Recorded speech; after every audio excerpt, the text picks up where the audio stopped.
Այսօրվա այդ հագեցած տեխնոլոգիական աշխարհում մի փոքր ռոմանտիկան պակասում է։ Ինչպես ասում են, դժվար ժամանակները ծնում են լավ մարդկանց, իսկ հեշտ ժամանակները վատ մարդկանց։ Ես կարծում եմ, այ նրբությունը շատ պակասում է քաղաքականության մեջ։ Ոչ միտեղ գրված չէ, որ քաղաքականությամբ միայն պետք է տղամարդիկ զբաղվեն։ Արմատներս Արցախից են։ Հենց սրանով է պայմանավորված են անսահման սերը եւ ձգտումը, մողումը եւ հույսը, որ մի օր նորից վերադառնալու եմ այնտեղ։ Քաղաքականությունը սովորաբար կոշտ է եւ անդամ, բայց ես փնտրում եմ մարդուն այդ ամենի հետևում։ Ես Լիդիա Սահակյանն եմ, իսկ սա նուրբ քաղաքականությունն է։ Այսօրվա իմ հյուրը Աննա Կոստանյանն է։ Բարև ձեզ, շնորհակալ եմ զրույցի հրավերն Բարև ձեզ, սիրով։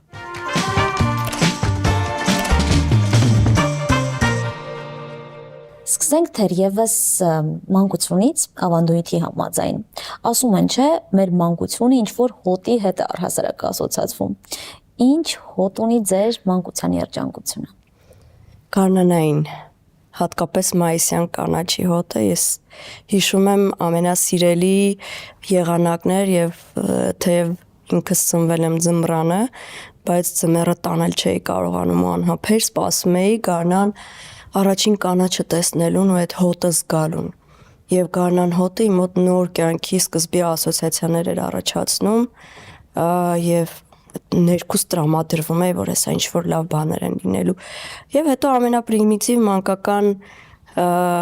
ձգտումներն ու մողումները օրերը տաքանան, որ շուտ փախնենք դուրս խաղալու։ Հետաքրքիր է։ Երեք սոցցանցերը թերթելիս մի տեսանյութ տեսա, որտեղ 80-ականների, 90-ականների ներկայացուցիչները շատ երանությամբ են արտահայտվում այսօրվա սերնդի ներկայացուցիչների հասցեին, մասնավորապես երիտասարդների, մանուկների, ովքեր անհոգ մանկությամբ են ապրում, դե գաղտնիք չէ, որ մենք մեր զավակներին այլ կերպ ենք դաստիարակում, նրանց ապրելակերպը այլ է։ Դուք այդ չելենջին կմիանայիք, թե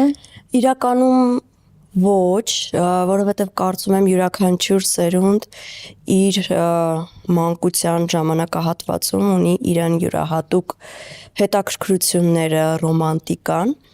եւ հատկապես մեր սերնդի մարդիկ չեմ կարծում, թե պետք է այդպես առանձնահատուկ բարի նախանձովն այն ժամանակակից աշխարհում ապրող պատանիներին կամ երիտասարդներին։ Հիմա էլ իր բարդություններն ու դժվարությունները ունի այս սերունդը, որքան էլ առաջին հայացքից գուցե թվում է թե անհոգ են ապրում, հասանելիություն ունեն տեղեկատվական տեխնոլոգիաների տված մեծ լայն հնարավորություններին, բայց ինչ որ առումով այսօրվա այդ հագեցած տեխնոլոգիական աշխարհում մի փոքր ռոմանտիկան պակասում է, որը կարող եմ վստահաբար ասել, կար մեր մանկության տարիներին, թեև այդ տարիները շատ բարդ, ցուրտ, մութ եւ ինչ որտեղ նաեւ սովի տարիներ էին, բայց մեր սերունդը այդ տարիներին իր հետաքրքրություններն ու ռոմանտիզմը վստահաբար գտել է։ Պարզապես մենք դա հիմա ենք սկսում գնահատել։ Ես նաև իմ անձնական փորձից կարող եմ ասել, որ մեր ծնողները ավելի խստավ պահանջ էին մեր նկատմամբ, վստահաբար, որովհետև մեր սերունդը, որ տեսել է այդքան դժվարություններ, հիմա այսպես ասած, մենք կոմպլեքսներ ունենք, որպեսզի զերծ պահենք մեր երեխաներին մեր տեսած դժվարություններից, ինչպես ասում են, դժվար ժամանակները ծնում են լավ մարդկանց, իսկ հեշտ ժամանակները վատ մարդկանց։ Ես կարծում եմ, որ այդպես ցիկլիկ հերթափոխի արդյունքում սերունդները մեկը մյուսից սովորելու հնարավորություն են ձեռք բերում։ Ես էլ օրինակ իմ երեխաներից եմ շատ բաներ այսօր սովորում, որովհետև նրանց հայացքը այլ է, համապատասխան 21-րդ դարի միտումներին, եւ նրանք էլ իրենց հերթին օգնում են ինձ վերարժևորել ու գնահատել այն տարիները, որոնք մենք ապրել ենք, սակայն ինչ որտեղ նաեւ այն գիտակից ձևով չեն գնահատել։ Կպատմեք ձեր արմատների մասին, առհասարակ որտեղից եք սերում։ Ես ծնվել եմ Երևանում, սակայն իմ ծնողների արմատները շատ հետաքրքիր ձևով խառը տեղերից են գալիս։ Պապաս գյումրեցի էր, ծնվել է 1914 թվականին եւ 26 թվականի Գյումրու մեծ երկրաշարժից հետո ցավոք սրտի որփանալով տեղափոխվել է Երևան։ Հորական տատս եղել է Տավուշից։ Մորականս կողմը եւ հայրը եւ մայրը արմատներով գնում են դեպի Արցախ աշխարհի տարբեր մասերը, ցավոք սրտի 1900-ականների սկզբին Շուշիի ջարդերից փախել նախկին Գանձակի տարածք, այժմ ադրբեջանական համարվող, այնուհետև արդեն 80-ականներին տեղափոխվել Հայաստանի Հանրապետություն։ Եվ ես վստահաբար, ու քանի որ նաև այդպիսի միտում կա ասելու, որ Տավուշի մարզում մասնավորապես Արծվաբերդի շրջանի ժողովուրդը նույնպես եկվոր է Արցախից, վստահաբար կարող եմ ասել, որ 70%-ից ավելին արմատներս Արցախից են։ Եվ երևի թե հենց սրանով է պայմանավորված են անսահման սերը եւ ձգտումը մողումը դեպի Արցախը ու ցավը եւ հույսը, որ մի օր նորից վերադառնալու եմ այնտեղ։ Իսկ ինչ մասնագիտություն ունեին ձեր ծնողները եւ արդյոք նրանց կայացրած որոշումը մասնագիտության հետ կապված որևէ կերպ ազդեց արդեն ձեր կայացրած որոշմանը, արդեն գիտակից տարիքում։ Հայրս եղել է երաժիշտ, սովետական միության տարիներին, հատկապես փլուզման այդ վերջին 5 կամ 10-ամյակում եղել են նվագախմբի ղեկավար։ Փլուզման ընթացքում դեպի անցում, անկախ Հայաստանի ժամանակահատվածում, ինչպես եւ գրեթե բոլոր հայերը, սեփական անձնական նախաձեռնությամբ սկսել է արդեն այլ պրոֆիլներում աշխատանք տանել։ Մայրս սովետական միության տարիներին եղել է կենտրոնական կոմիտեի դեպուտատ, թեև կարճ ժամանակահատված է աշխատել, սակայն այնքան տպավորիչ է եղել իր այդ գործունեության մասին պատմությունները իմ մանկության տարիներին, երբ պատմում էր, որ կարծում եմ այնուամենայնիվ ազդեցություն որոշակի ունեցել է իմ հետագա քաղաքական գործունեության որոշումը կայացնելու վրա։ Սակայն ինձ երբեք չեն ուղղորդել իմ ծնողները ինչ մասնագիտություն ընտրել, թեև 90-ականների սերունդ լինելով, 80-ականների 87 թվականին եմ ծնվել եւ դպրոցական տարիները անցել են 90-ականներին, բարդ էր մասնագիտական ընտրություն կատարել, հատկապես երբ կողմնորոշող ինստիտուտ չկար, բացակայում էր նաև դպրոցում եւ ստիպված էինք այդ ընտրությունը կատարել սեփական հմտությունների գերակայությամբ պայմանավորված։ Եվ ես էլ ընտրությունս կատարել եմ դպրոցի վերջին դասարանում, չնայած շատ երազում էի միջազգային հարաբերություններում սովորել, բայց գնացի լեզուների ուսումնասիրության ուղղությամբ։ Սա դարձավ իմ համար կյանքի ամենամեծ առավելությունը աշխատանքային տարբեր հարթակներում հնարավորություններ ստեղծելու տեսանկյունից, նաև քաղաքականությունում տարատեսակ կոնտակտներ հաստատելու համար։ Տեղակայում նաև պարսկերենին եք տիրապետել։ Այո, երկրորդ մասնագիտական լեզուն ցավոք սրտի 17 տարի գրեթե չեմ օգտագործել, մի կարճ ժամանակահատված թարգմանչական գործով զբաղվեցի, այնուհետև իհարկե աշխատանքի բերումով որոշ չափով հեռացա լեզվից, բայց այնքան բնական հակում կար ինձ մոտ լեզվի ուսումնասիրության ընթացքում, որ կարծում եմ շատ կարճ ժամանակահատվածում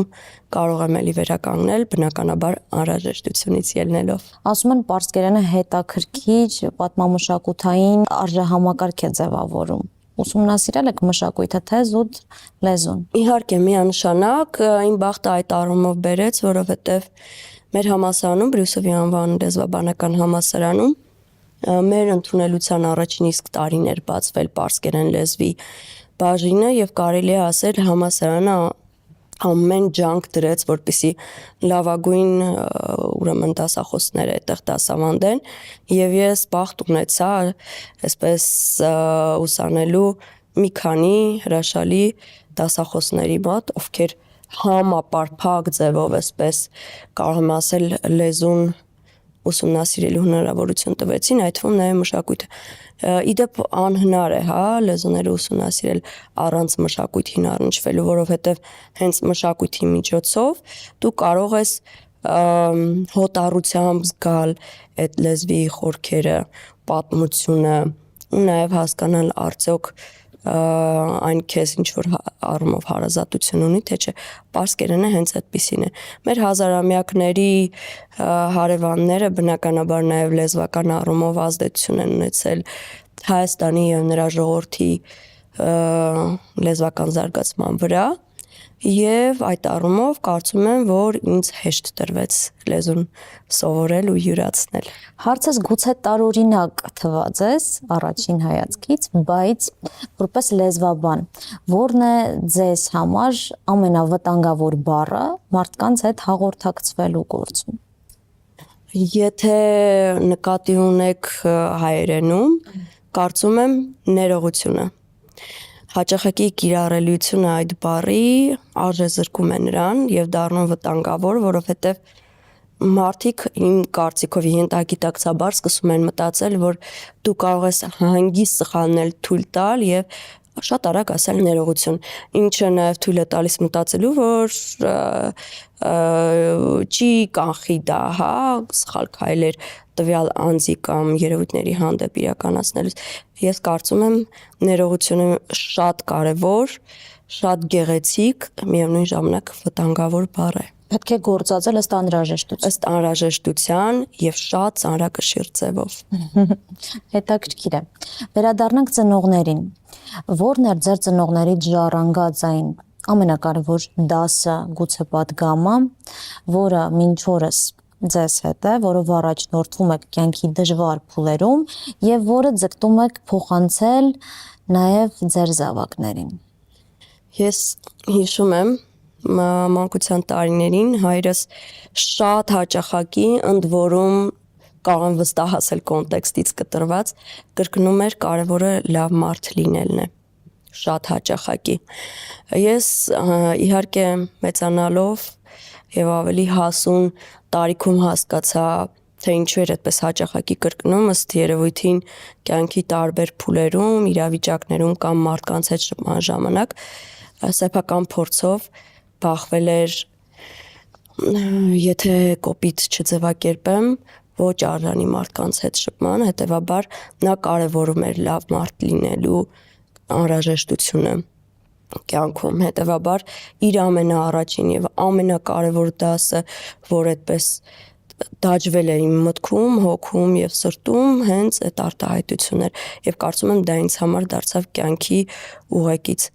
Մորս պարագայում կարող եմ ասել, որ դա ոչ թե խոսք է եղել, այլ կեցվածք, ձիրք, վարքագիծ եւ նրա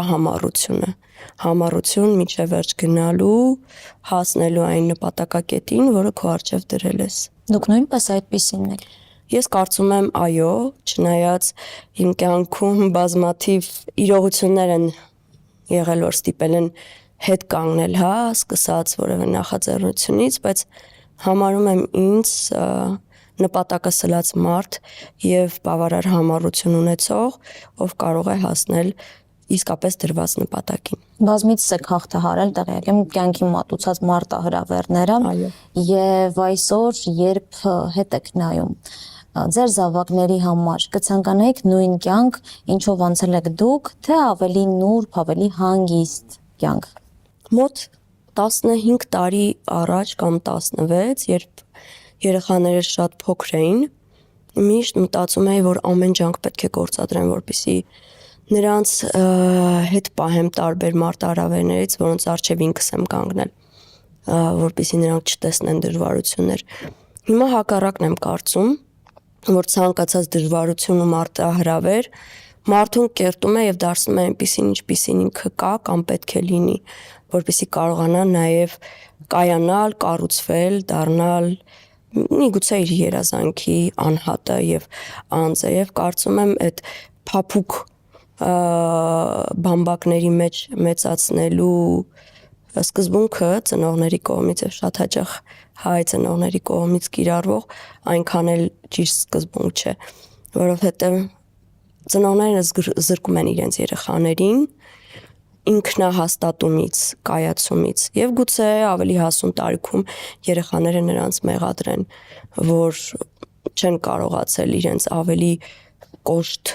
գուցե կամ դիմակայող դարձնել, հաղթահարող դարձնել, հետեւաբար յուրաքանչյուր անհատ ինքը պետք է կարողանա հաղթահարել բոլոր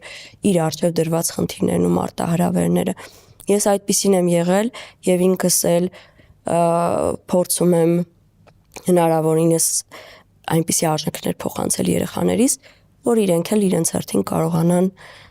հաղթահարել բոլոր դժվարությունները, որ կյանքը պատրաստել է նրանց առջև։ Կարծում եմ ժամանակն է անդրադառնալ նաև քաղաքականությանը, որովհետև այստեղ, ինչպես գիտեք, մարտահրավերները անխուսափելի են։ Դա ինչպես կարող ենք առանց քաղաքականության։ Այո։ Կոշտ ու կոպիտ կողմերին անդրադառնանք նուրբ պրիզմայով։ Կնոջ դերը քաղաքականության մեջ ինչն է ամենադժվարը կնոջ համար տղամարդկանց աշխարհում։ Ես կասեի կանանց համար քաղաքականության մեջ ամեն ինչն է դժվար։ Սկսած միայն այն հանգամանքից, որ կանայք տասնապատիկ ավելի հաճախ եւ ավելի մեծ խոշորացույցի տակ են հայտնվում, քան տղամարդիկ, ավելի կոշտ քննադատության են արժանանում, քան տղամարդիկ։ Տղամարդիկ գուցե նման վարքագծին, կոշտությանը, կոպտությանը, երբեմն նաև անկանոն եւ չգրված կանոններին հեշտ են համակերպվում, կանանց դա շատ ավելի դժվար է տրվում եւ կանանց ավելի դժվար են ընդունում քաղաքականության մեջ, չնայած մյուս կողմից կարող եմ ասել հատկապես վերջին տասնամյակում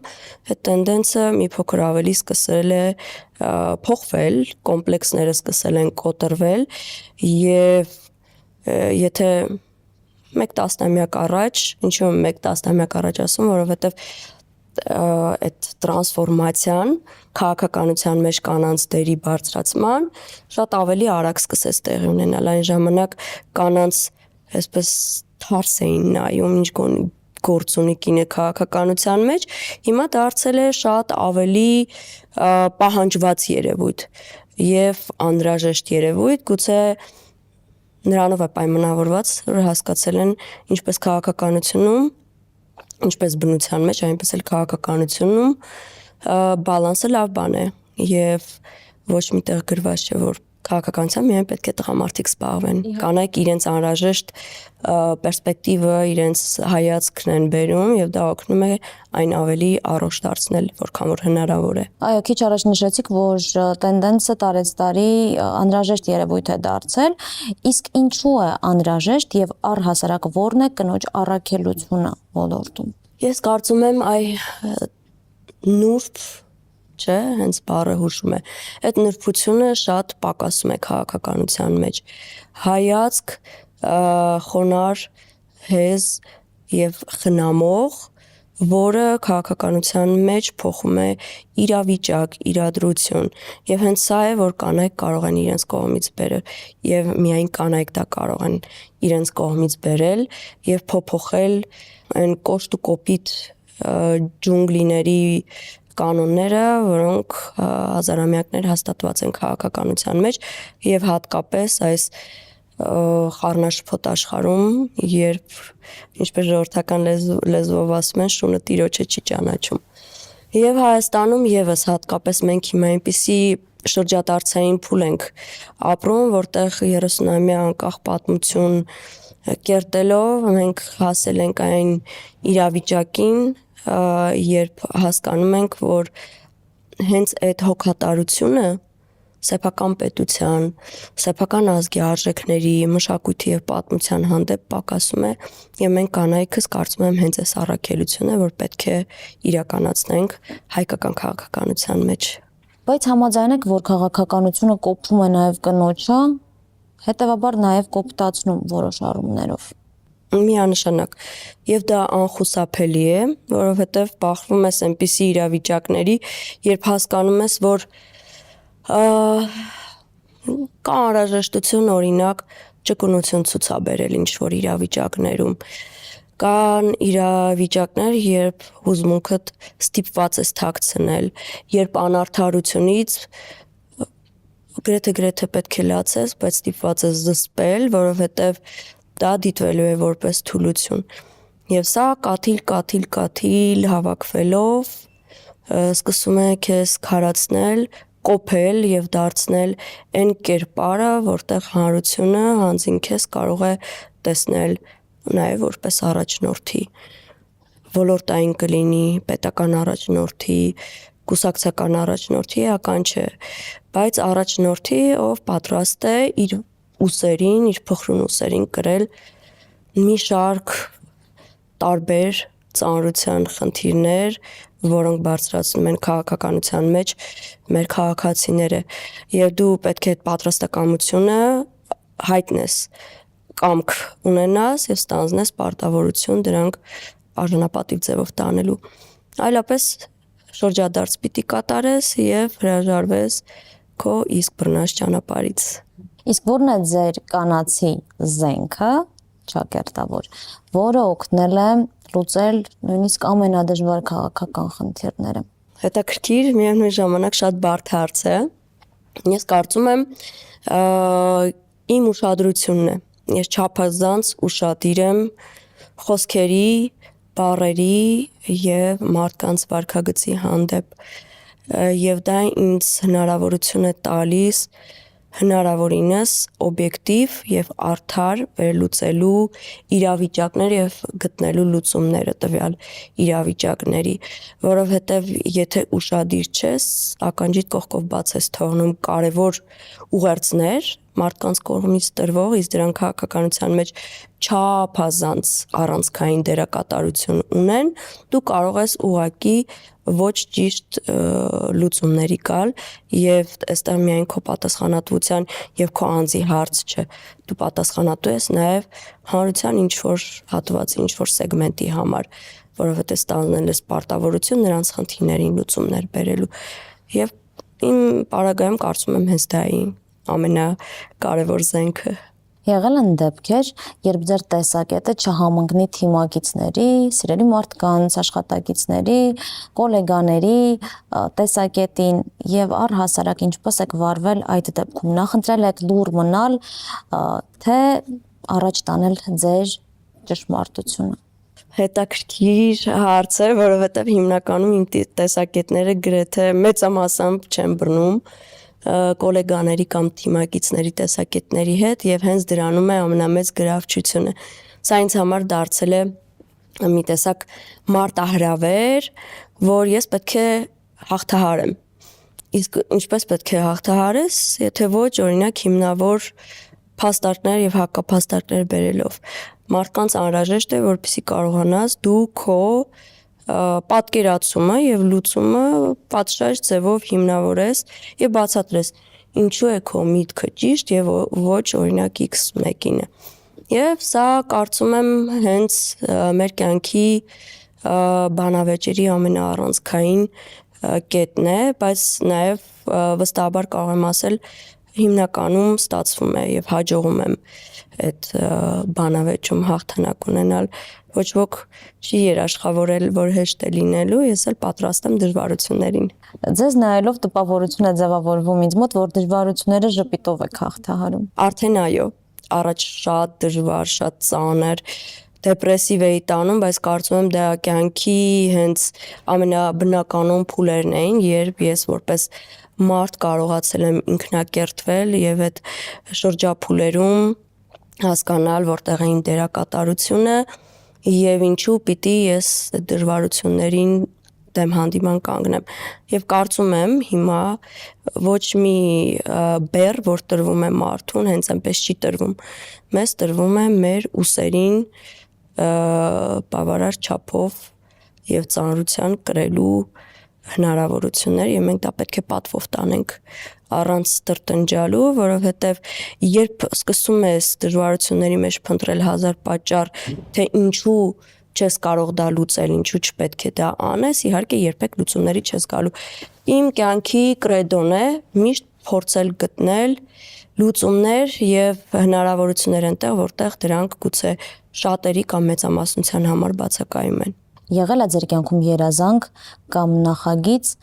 որը կյանքի չեք կոչել քաղաքականության մեջ ներգրաված լինելու պատճառով եւ որի պատճառով մինչ օրս ափսոսում եք։ Այո, կա այդպիսի երազանք չի ասի նպատակ եւ միտք, որը շուրջ 1 տասնամյակ անընդհատ մտածում եմ իրականացնելու համար, բայց բնականաբար քաղաքական process-ներում ներգրավվածությունը թույլ չի տալիս, որովհետեւ ես իմ կյանքի ճանապարհին ինձ համար ֆիքսել եմ շատ առանցքային մի կարևոր դերակատարություն Հայաստանի Հանրապետության պետականացման ամրացման կամ կայացման հարցում իմ դերակատարությունը ունենալու եւ այս առաքելությունը իր նպատակակետին հասնելու համար որոշակի անձնական մտքեր եւ նախագծեր առայժմ մի կողմ եմ դրել, սակայն վստահ եմ ինչ որ մի օր դրանք իրականացնելու եմ եւ անկախ նրանից թե դրանք ժամանակավրեպ կլինեն թե ոչ, կարծում եմ դրանց ակտուալությունը տվյալ ժամանակահատվածում առանցքային դերակատարություն ամեն դեպքում ինձ համար կունենա եւ այդ նպատակներից կամ գուցե երազանքներից մեկն էլ այն է, որ ես ներկայացնեմ իմ կյանքի պատմությունը Հայաստանի Հանրապետության կայացման ենթատեքստում։ Ով եմ եղել ես, ինչու եմ մտել քաղաքականություն, ինչ դերակատարություն եմ ունեցել եւ ինչի համար։ Սեփական էմոցիաները վերահսկելու անհրաժեշտությունը խանգարում է։ Այո, իհարկե, երբեմն կանանց պարագայում դա շատ ավելի դժվար է տրվում, սակայն հայ քաղաքական կյանքում բազմիցս իրավիճակներ են ստեղծվել, երբ ես համոզվել եմ, որ ամեն դեպքում կանանց մոտ, հատկապես պրոֆեսիոնալ կանանց մոտ ավելի հեշտ է ինքնատիրապետումը ստացվում, քան տղամարդկանց։ Կանանց որքան էլ որ հատուկ է, հա, չափազանց մեծ էմոցիոնալ ֆոն ունենալ եւ դրսեւորելը եւ երբեմն կանայք ավելի շատ ինտուիցիայով են առաջնորդվում, իմ կյանքի փորձը ցույց է տվել, որ այդ ինտուիցիան շատ հաճախակի ավելի ճիշտ է դուրս գալիս, քան չափազանց մեծ ինքնատիրապետումը եւ սեփական զգացմունքները կառավարելը։ Այդ զգացմունքները երբեմն նաեւ մեզ օգնում են իրավիճակները լուծել ու հանգուցալուծել։ Որն է ձեր կյանքի ամենամեծ վախը, գուցե փորձությունը, որի ոչ թե պատճառով, այլ շնորհիվ դուք այսօր այնտեղ եք, որտեղ պետք է լինեք, դուք այսօր այն կինն եք, որը պետք է լինեք։ Ես կարծում եմ մեկ այդպիսի իրավիճակ չի եղել իմ կյանքում, որովհետև շատ տարբեր իրադրությունների միջով եմ անցել եւ դրանք այսպես համապարփակ ձևով դերակատարություն են ունեցել իմ անձի կերտման եւ իմ ինքնակերտման ճանապարհին, հետեւաբար շեշտադրել կամ առանձնացնել մեկ այդպիսի դրվագ չեմ կարող, սակայն շրջադարձային երկու իրավիճակ ցավալիորեն վատ իրավիճակ, որ ազդեցություն ունեցել են 99 թվականի հոկտեմբերի 27-ի մեզ հայտնի պարլամենտի դեպքերն են եւ երկրորդը արդեն 20 թվականի 44-օրյա պատերազմը։ Մի ժամանակահատված, երբ ես լինելով խորհրդարանական խմբակցության անդամ հասկացա եւ գիտակցեցի, որ այս իրավիճակում, երբ իմ պետությունը գտնվում է ծանրագույն շրջանում, երբ երիտասարդներ են զոհվում, իմ ձեռքի տակ եղած մանդատը ոչ մի դերակատարություն չունի։ Ես հասկացա, որ գուցե ավելին պետք է հասնել այդ մանդատից անդին, որպեսզի կարողանաս առնվազն կանխատեսել նման իրավիճակները եւ զերծ պահել քո պետությունը։ Թերևս այս երկու շրջադարձային իրադարձությունները, որ մեր պետության կյանքում տեղ են գտել, խորապես ազդել են նաեւ ին վրա։ Առայժմ տխուր նոտաների չանդրադառնանք, խոսենք հաճելիի մասին, հետաքրքիր է ինչպիսին եք դուք տանը աշխատանքային եռուզեռից հետո։ Շատ ցավոտ թեմա է։ Աշխատանքային երուզերից հետո սովորաբար դա այնքան ուժ ժամեր են լինում, որ նույնիսկ չես էլ հասնում տան առօրյայի մեջ ինտեգրվել, հասնում ես թեթևակի շփվել երեխաների հետ, մի երկու հարց տալ, տեղեկանալ իրենց առօրյայից, ինչ փոփոխություններ կան եւ իհարկե կան, սակայն երեխաներս արդեն ադապտացել են, հա, իմ առօրյային արդեն շուրջ 10 տարի, երբ ակտիվ քաղաքականության մեջ եմ եւ երեխաներս էլ բավականին փոքր տարիքից սովորել են այն առօրյային, որը որ իմ կյանքում տեղ է գտել, լավ է թե վատ է, դա կյանքը ցույց կտա եւ նրանք կասեն, իհարկե բողոքներ մշտապես կան, որովհետեւ որքան մեծանում են, այնքան ավելի շատ են կարոտում միմյանց հետ շփումը եւ այդ բացը լրացնել ոչ մի ձև հնարավոր չի, որովհետև միշտ կա կարոտի զգացողություն, միշտ կա այդ հապճեպությունը, արագ ինչ որ բան պատմելու, հասցնելու, որովհետև գիտեմ, որ մաման հեսա էլի շատ զբաղված է լինելու, դա շատ ցավոտ է, հուսամ մի օր իրենք ինձ կներեն, հասկանալով, թե ինչու է այդպես ստացվել։ Իսկ երբևէ եղել է դեպք, երբ նրանք ձեզ հարցնեն, ինչու է այսքան երկար ժամանակ տրամադրում քաղաքականությանը, ինչ եք պատասխանել նրանց։ Իհարկե եղել են եւ սովորաբար այդ հարցը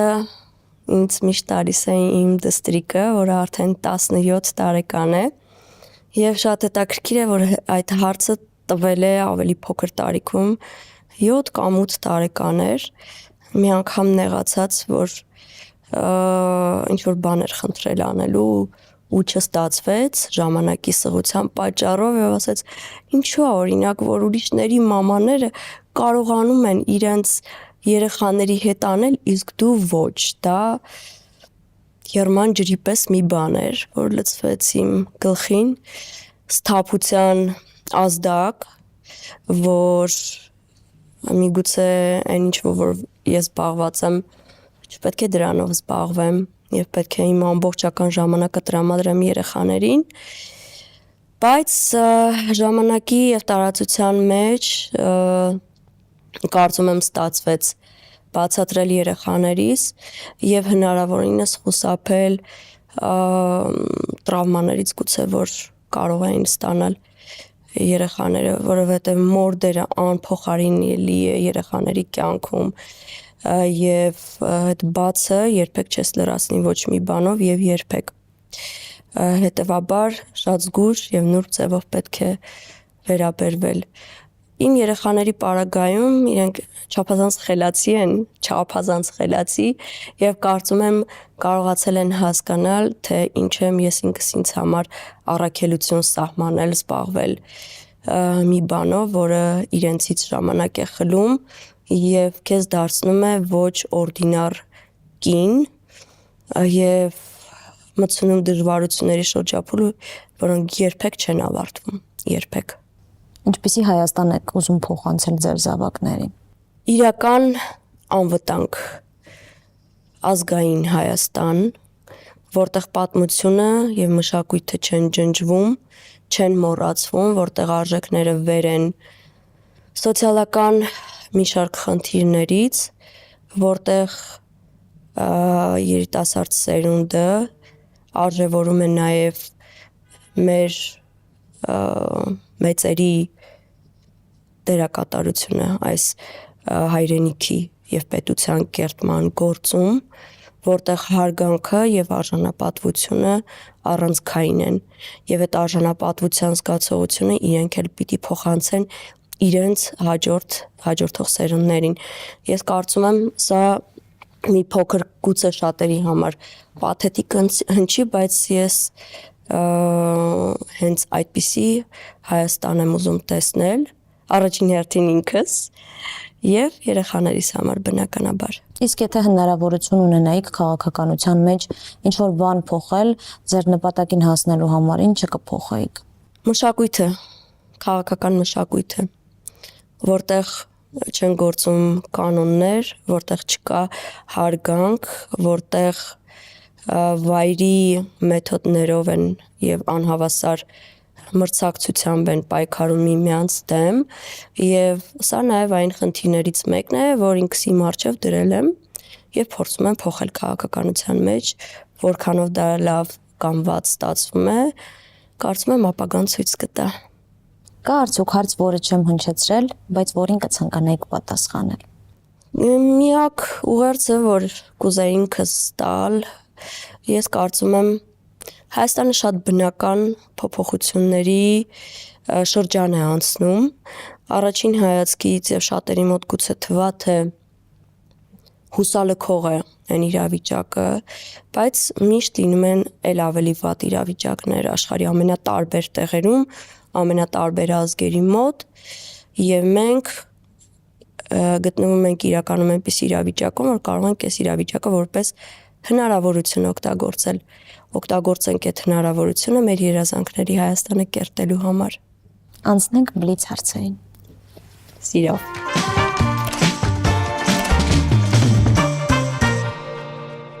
Եվ այսպես, առավոտը սկսվում է սուրճով, թե լրահոսով։ Լրահոսով սուրճ չեմ խմում սովորաբար։ Ինչն է ձեզ ստիպում արտասվել։ Այ, բարդ հարց է, ամենատարբեր ու անկանխատեսելի իրավիճակները, ամենաշատը Հայաստանի պատմության հետ կապված դրվագներ։ Որն է ձեր բնավորության ամենաբարդ գիծը։ Համառությունը, Ում խորհուրդն է ձեզ համար անբեկանելի։ ոչ մեկի։ Երջանկությունը վիճակ է, թե որոշում։ Կարծում եմ որոշում։ Ինչ եք զգում, երբ նայում եք հայելուն։ Ուզում եմ փոխել այն մարդուն, որն այս պահին կա ու դառնա ավելի լավը։ Որն է ձեր կյանքի գլխավոր հաղթանակը։ Երեխաներս։ Որն է ձեր սիրելի գիրքը։ Հենրի Կիսինջերի դիպլոմասին։ Հայ լինելու ամենադժվար կողմը։ Գրել գեղեցիկ մի պատմություն մեր ազգային ուսերին եւ պահել այդ պատմությունը ու փոխանցել սերունդներին։ Եթե ոչ քաղաքականություն, ապա որ ոլորտը։ Մարքեթինգային, Քաղաքականությունը ձեզ համար աշխատանք է, թե առաքելություն։ առաքելություն միանշանակ, Իշխանություն, թե հեղինակություն, որն է կարևոր։ հեղինակություն, Ինչն է ավելի սարսափելի, սխալվելը, թե անտարբերությունը։ անտարբերությունը, Ձեր քաղաքական կուռքը կամ կերպարը, որով հիանում եք։ չկա, Հայաստանը 10 տարի անց մեկ բառով։ կապույտ երկնքի տակ խաղաղ եւ անվտանգ Հայաստան, բայց արժանապատիվ խաղաղ։ Ձեզ հետ հաճելի էր։ Նմանապես շնորհակալ եմ։